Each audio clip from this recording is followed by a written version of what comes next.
हम यहाँ सभी जो बैठे हैं वो सारे लोग हमारी जिंदगी के जीवन के आखिरी पड़ाव पे ही है। तो आखिरी पड़ाव पे अभी हमें क्या चाहिए, हम पूछेंगे ऐसे और सोचेंगे कि हमें क्या चाहिए, तो सभी का एक ही क्वेश्चन होगा। कोई बता सकता है क्या है?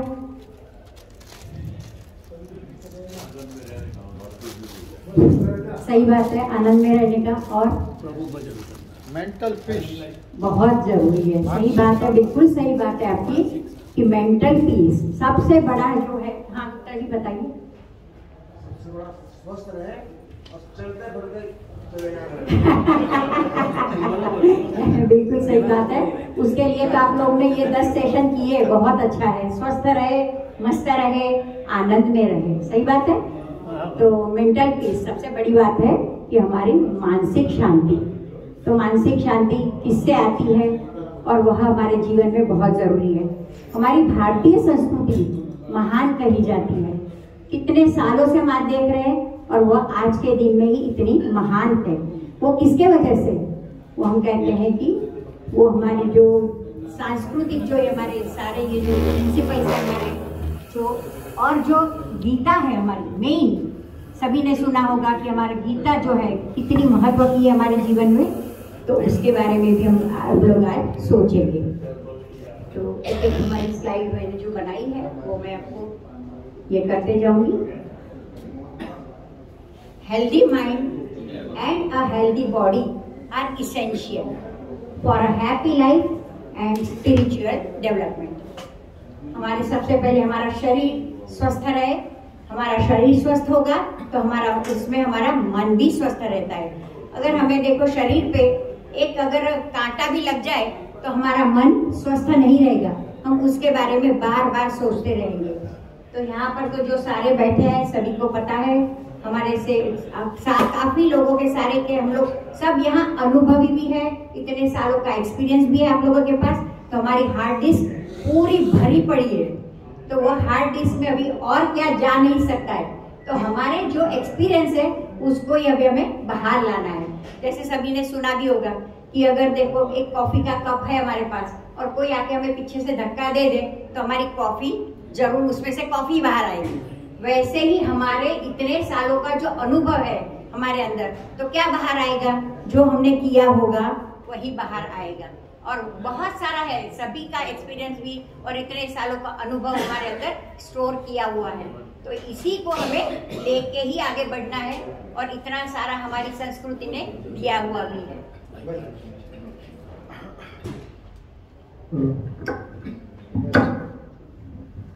हेलो, सुनाई दे रहा है?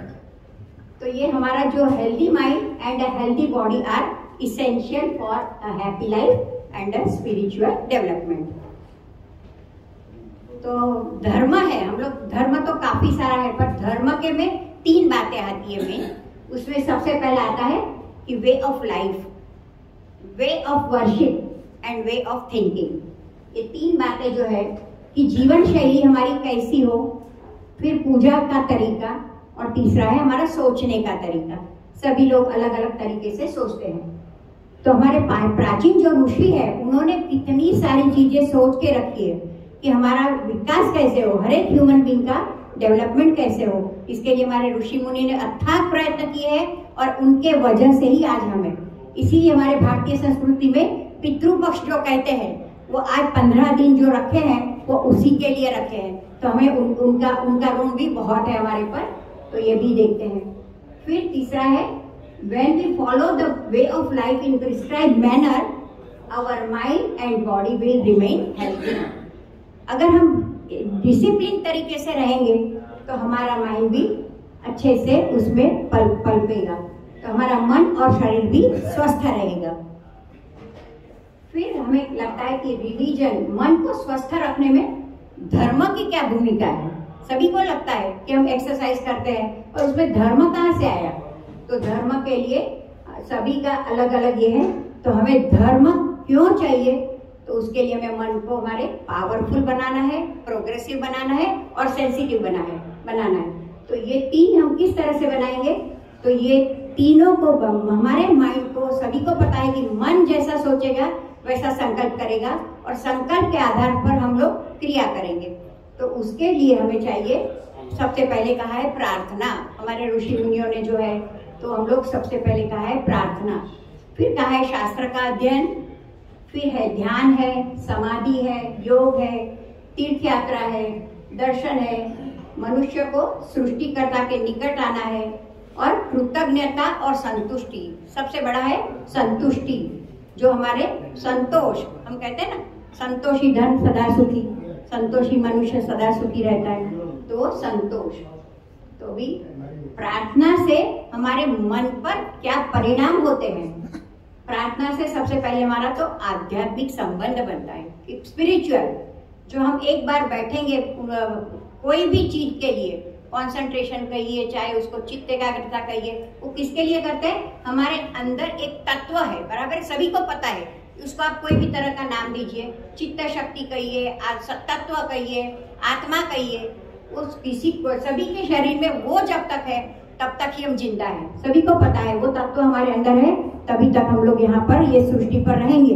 और वह तत्व के लिए ही हमें प्रार्थना जरूरी है। वो तत्व जो है वो ही हमारा मन को मजबूत करता है, हमें बताता है कि प्रार्थना करने से हमारा मन मजबूत होता है। फिर हमारे मानसिक तनाव से भी मुक्ति मिलती है, मेंटल पीस। हम जो कहते हैं ना मानसिक शांति हमें कब मिलेगी? जब हम ये सोचेंगे कि भगवान के पास बैठेंगे कि मैं करता नहीं हूँ, ये सृष्टि चलाने वाला मैं नहीं हूँ, मैं, मेरा शरीर भी खुद नहीं चला सकता, मेरे ऊपर मेरा कंट्रोल ही नहीं है, तो ये चलाने वाला ही अंदर ही हमारे अंदर बैठा है। पर हम कहाँ देखते हैं? हम सब लोग बाहर देखते हैं।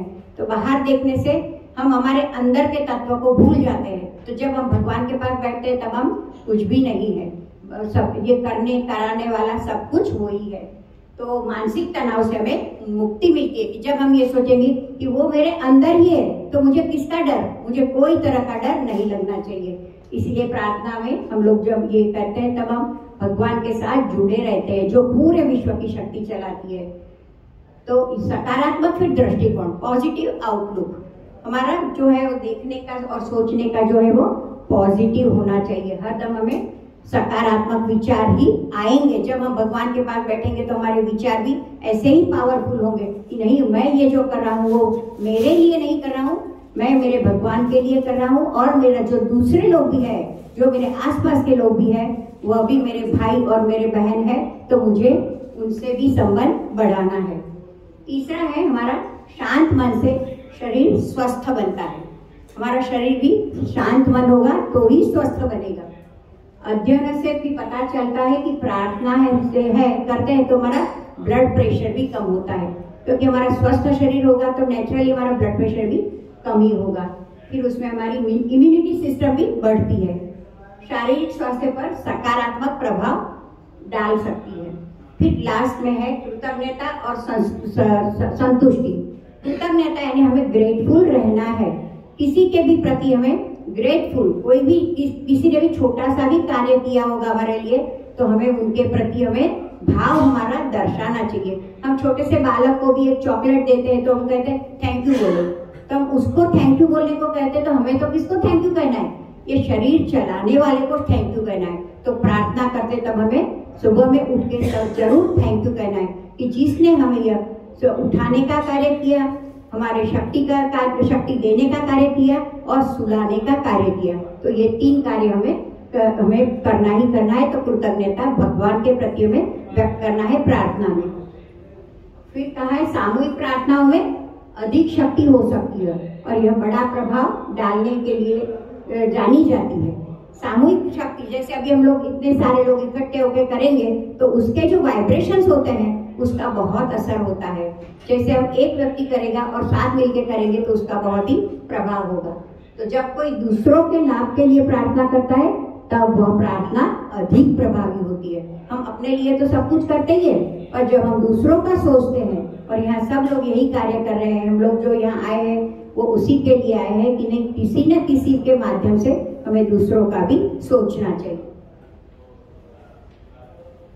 फिर हमने कहा कि हमने सबसे बड़ा जो हमारा जो ग्रंथ है भगवत गीता, वो उसकी कोई कंपैरिजन नहीं है। सबसे जो हमारे मनुष्य जाति को, पूरे मनुष्य जाति के लिए, ना कोई एक धर्म के लिए है, सभी के लिए है, वो हमें जीवन जीना किस तरह से जीना है वो सिखाती भी है। तो अभी तक तो हमने सामने ये श्लोक भी काफी उसके सुने भी है, और 700 श्लोक है, और वो आज से 5000 साल पहले कही गई कृष्ण भगवान ने, वो आज भी, आज के जमाने में भी इतनी ही रेलिवेंट है कि उसका उपयोग करके हम आज के दिन में भी उतना ही हमारे मन को पावरफुल और प्रोग्रेसिव बना सकते हैं। उसके हर एक एक श्लोक ऐसे हैं कि उसका तो कोई हमें कितने भी साल बोलने को गए तब भी हम उसका ये एक्सप्रेस, हमारे वर्ड्स, उसके पास एक शब्द भी नहीं है, और जो शब्द जब लिखा था उसको हम न डिलीट कर सकते हैं और न हम ऐड कर सकते हैं।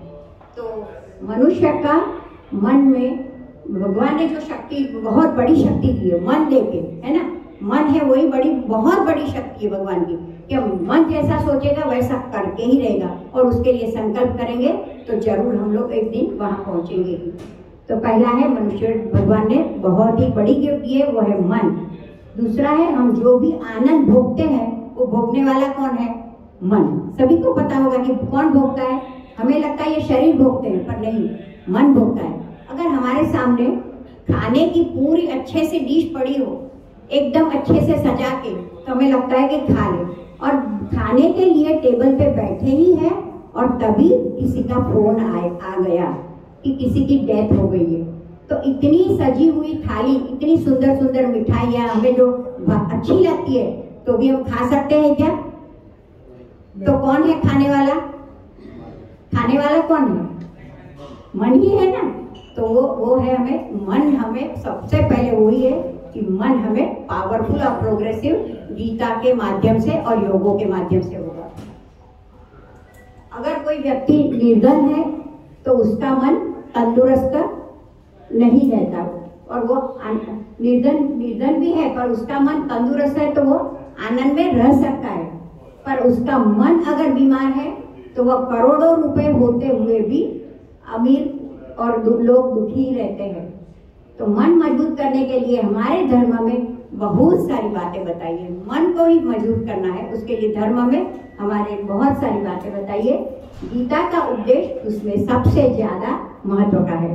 गीता पूरा वेद और उपनिषदों की निचोड़ है, तो गीता ही उनका उपदेश है, वो हमारे सबसे ज्यादा महत्व का है। किया हुआ हमारा कुछ भी व्यर्थ जाता नहीं है, कोई भी कर्म करेंगे हमारा व्यर्थ जाता नहीं है। वह सारे वेद और उपनिषदों का निचोड़ है। हमारा मन किस तरह स्वस्थ रहे, यह हम गीता के कुछ श्लोकों के आधार लेकर देखेंगे।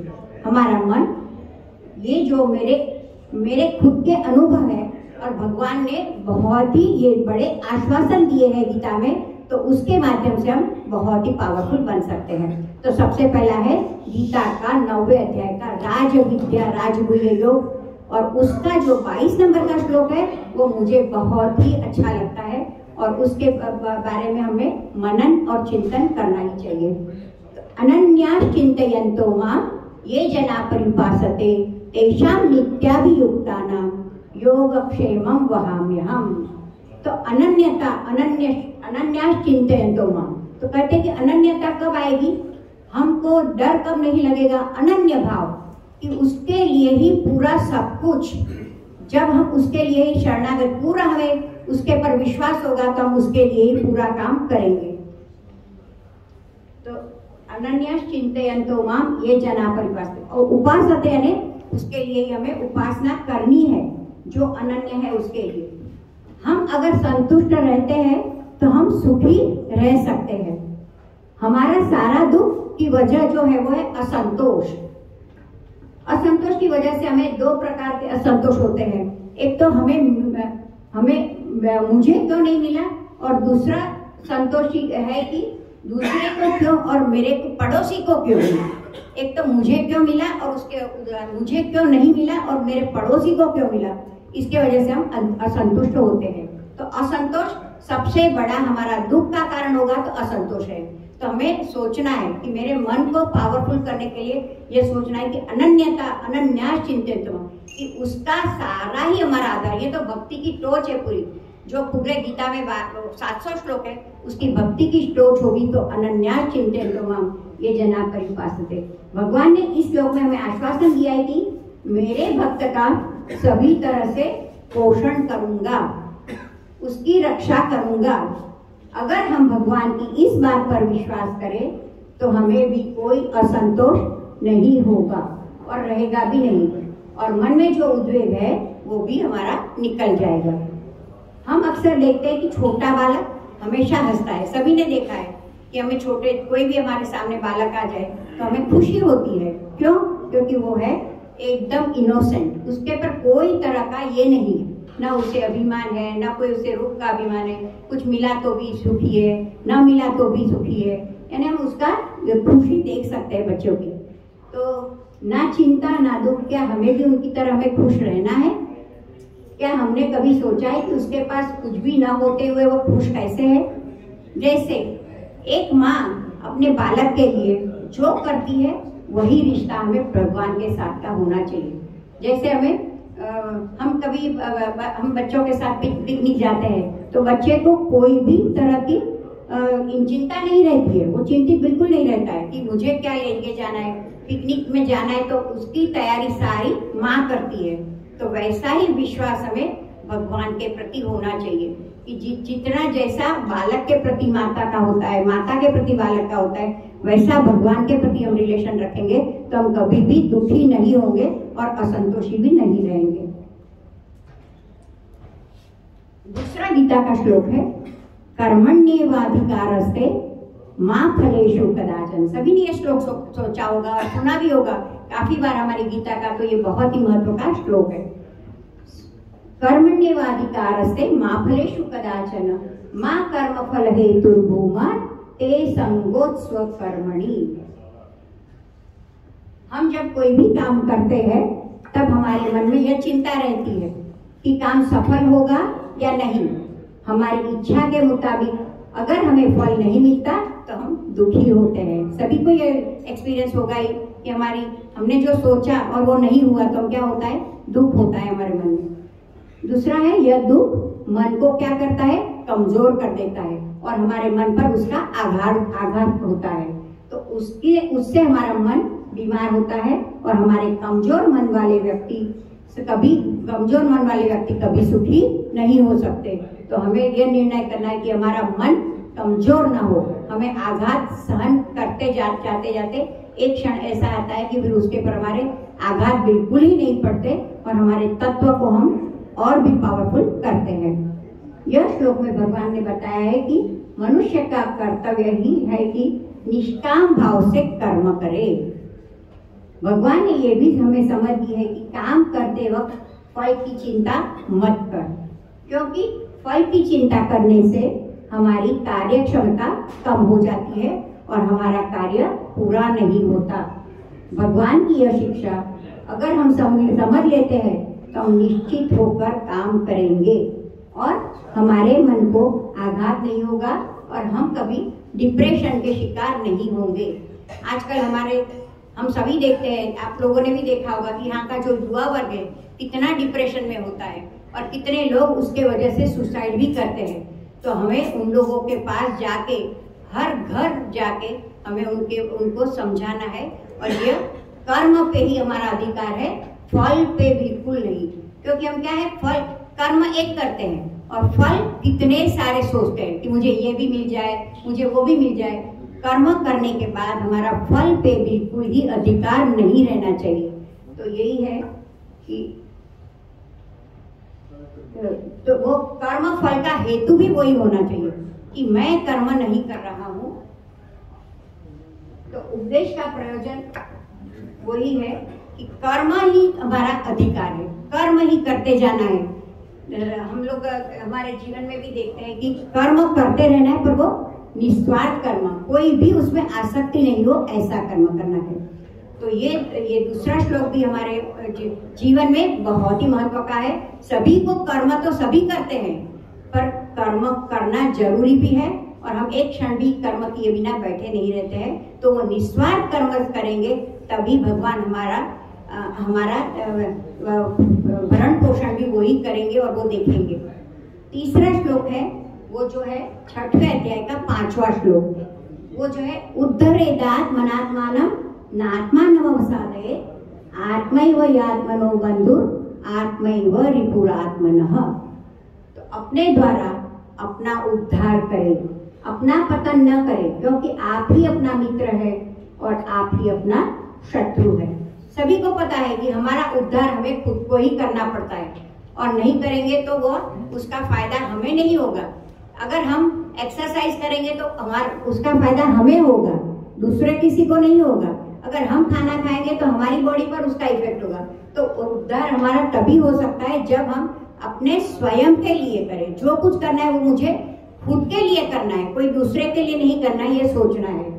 भगवान ने गीता में स्पष्ट रखा है कि अपना उद्धार हमें खुद को करना है, दूसरों के भरोसे नहीं रह सकते। कोई दूसरा हमारा उद्धार नहीं करेगा। अगर हम अपना उद्धार करने के लिए काम नहीं करेंगे और दूसरों पर भरोसा रखेंगे तो हमारा कल्याण नहीं होगा। आजकल जो विज्ञापन आते हैं कि 4 दिन में ध्यान, 1 हफ्ते में समाधि, ये सब बातें गीता को मान्य नहीं है। आजकल के सभी लोग हम देखते हैं कि क्या चाहिए, इंस्टेंट फल चाहिए सभी को, टेम्पररी कुछ भी नहीं। सबको चाहिए कि अभी अभी के अभी मिलना चाहिए, अभी योग किया तो अभी मुझे उसका फल मिलना चाहिए। तो यह गीता मान्य नहीं करती है। तो आप हमारा जो योग है, योग भी सभी के पास कैसा टाइम है? तो महेंद्र भाई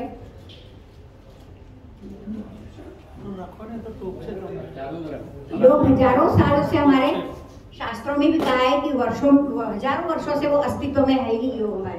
तो महर्षि ऋषि पतंजलि ने ये इसके लिए स्रोतों ने ज्ञान संकलित किया और हमें पतंजलि योग सूत्र नामक एक संक्षिप्त पुस्तक में सारा ज्ञान दे दिया है। तो योग एक ही वस्तु नहीं है, उसमें अष्टांग योग है। तो 8 तरह का जो जब ज्वाइन होते हैं तब अष्टांग योग में हमारा आता है यम, नियम, आसन, प्राणायाम, प्रत्याहार, धारणा, समाधि, ध्यान, धारणा और समाधि। तो ये जो 3 पीछे के हैं वो हमारे लिए बहुत जरूरी है। कि ध्यान हम कब कर सकते हैं? जब हमारा मन स्वस्थ हो, शरीर स्वस्थ हो, तब हम ध्यान अच्छे से कर पाएंगे।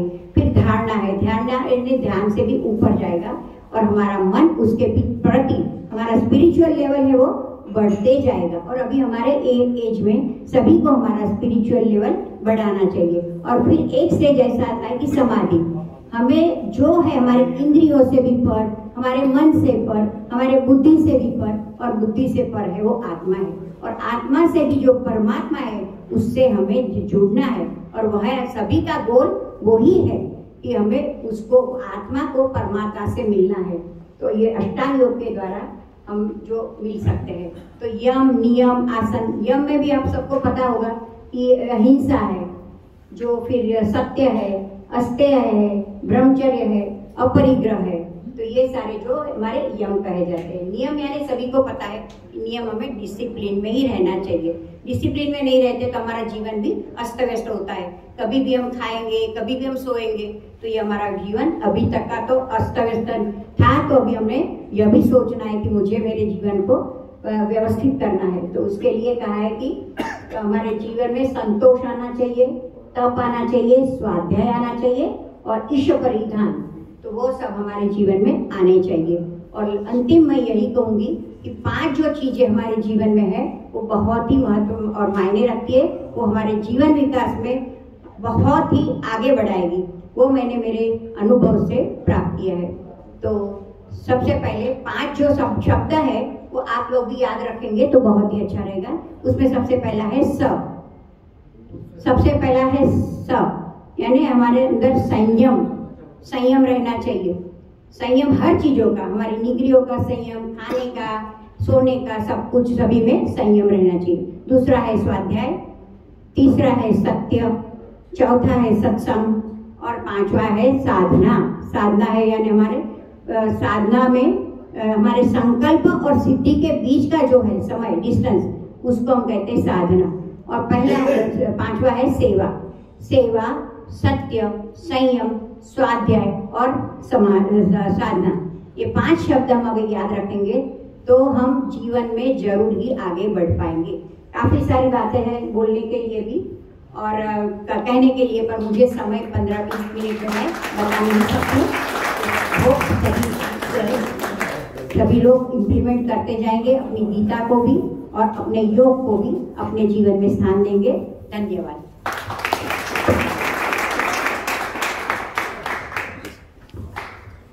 थैंक यू लता बहन, बहुत सरस रीते लता बहन ने बहुत अच्छी तरह से हिंदी में आपको जो मेंटल हेल्थ और फिजिकल हेल्थ का अपना रिलीजन का जो इफेक्ट है तो वो आपको बताया। Thank you once again. और